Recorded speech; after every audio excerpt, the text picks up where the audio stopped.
I must. But why do you walk the earth?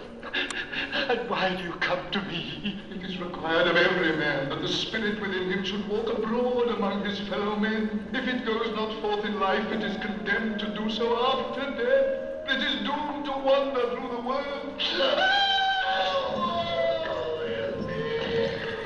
And witness what it cannot share, but might have shared on earth, and turn to happiness. Why letter? I wear the chain I forged in life. I made it link by link and yard by yard. I girded it on of my own free will and of my own free will. I wore it. You have my sympathy. Ah, you do not know the weight and length of strong chain you bear yourself. It was full as heavy and as long as this 7 Christmas Eves ago, and you have labored on it since. It is a ponderous chain. Mark me! In life my spirit never roved beyond the limits of our money-changing home. Now I am doomed to wander without rest or peace. Incessant torture and remorse. But it was only that you were a good man of business, Jacob. Business! Mankind was my business. Their common welfare was my business. And it is at this time of the rolling year I suffer most. Hear me, my time is nearly gone. I come tonight to warn you that you have yet a chance and hope of escaping my fate. A chance and hope of my procuring Ebenezer. Thank you, Jacob. You were always a good friend of mine. You will be visited by 3 spirits. What? Was that the chance of hope that you mentioned, Jacob? It was. Oh, well, in that case, never mind. I think I'd rather not. Without their visits, you cannot hope to shun the path I tread. Expect the first when the bell tolls 1.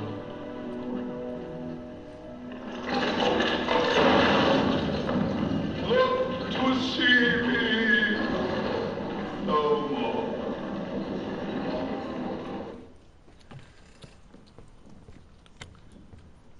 Everybody recognize that movie? Yeah, what was it? Hello? It's called A Christmas Carol, right? Dickens' classic Christmas tale. It basically stars Ebenezer Scrooge, who is visited by 3 ghosts. The ghost of Christmas past, the ghost of Christmas present, and the ghost of Christmas yet to come. These visitations by these ghosts was a very unpleasant experience for Ebenezer Scrooge, but those of us who know the story know that these visitations became the catalyst for transformation in Ebenezer Scrooge's life. And they propelled him into a much better future. You know what I find very interesting? Many of us today are haunted by the very spirits that haunted Ebenezer Scrooge. Many of us are haunted by the ghosts from our past. Many of us are haunted by the ghosts of our present circumstances. And many of us are haunted by the ghosts of an imagined future looming. I can't help but wonder if perhaps Dickens knew we were all haunted by these 3 ghosts. And maybe the reason that he wrote A Christmas Carol was to give us some hope and direction. That these hauntings are not for our ill, but are actually intended for a greater good. Maybe Dickens was trying to teach us all that. These ghosts that haunt us from time to time are intended by God to be a catalyst that propels us into a brand new life. After all, look at the words that Dickens wrote in the preface to his novel, A Christmas Carol. He said, "I have endeavored in this ghostly little book to raise the ghost of an idea. I want to plant a thought in your head.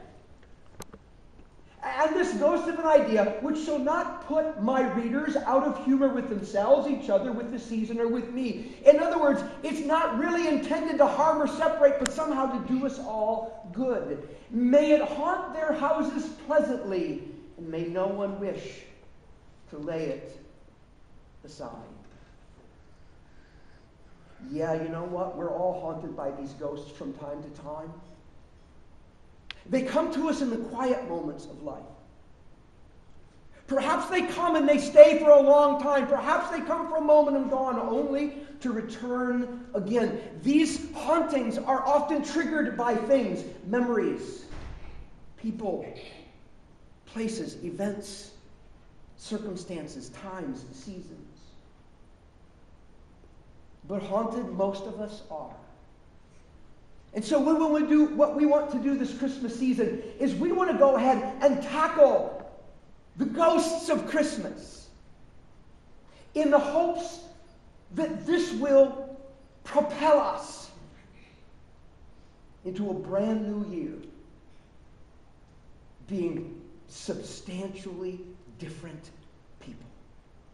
And we're going to start where Dickens did. We're going to start with the ghost of Christmas past. I have a question for you. Do you believe it is true that most of us look back on our past and have a certain level of regret? How many think that's true?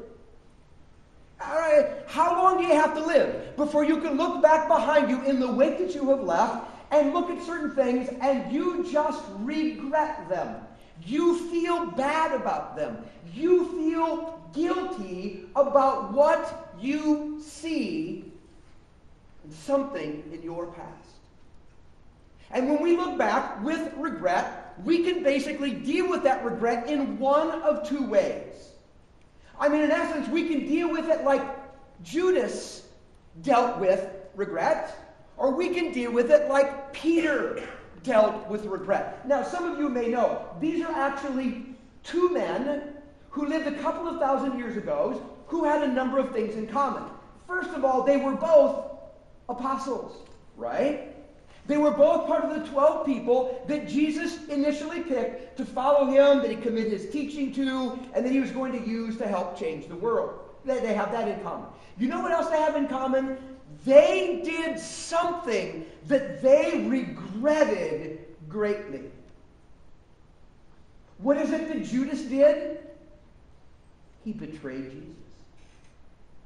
He pointed it out and gave it up to the Roman soldiers, and they arrested him and took it off to his trial and execution. What is it that Peter did? He denied Jesus. And if you think about it, denial is essentially the same thing as betrayal. He betrayed the friendship of Jesus. He betrayed the lordship of Jesus. So we have two people, they're both apostles, they both did something very similar that they deeply came to regret. In fact, their response to their actions was almost identical. Listen to what the scripture says about Judas in Matthew chapter 27 and verse 3. It says, when Judas, who had betrayed Jesus, saw that Jesus was condemned, he was seized with remorse. He felt horrible. Look what Peter did. Matthew chapter 26 and verse 74. It says, and immediately after Peter denied him for a third time, immediately a rooster crowed, and then Peter remembered the words that Jesus had spoken when he said, before the rooster crows, you will disown me 3 times. And he, Peter, went outside and wept bitterly. They were both disciples of Jesus. They both did something they regretted. They were both overwhelmed with sorrow by what they had done. But here their paths diverged.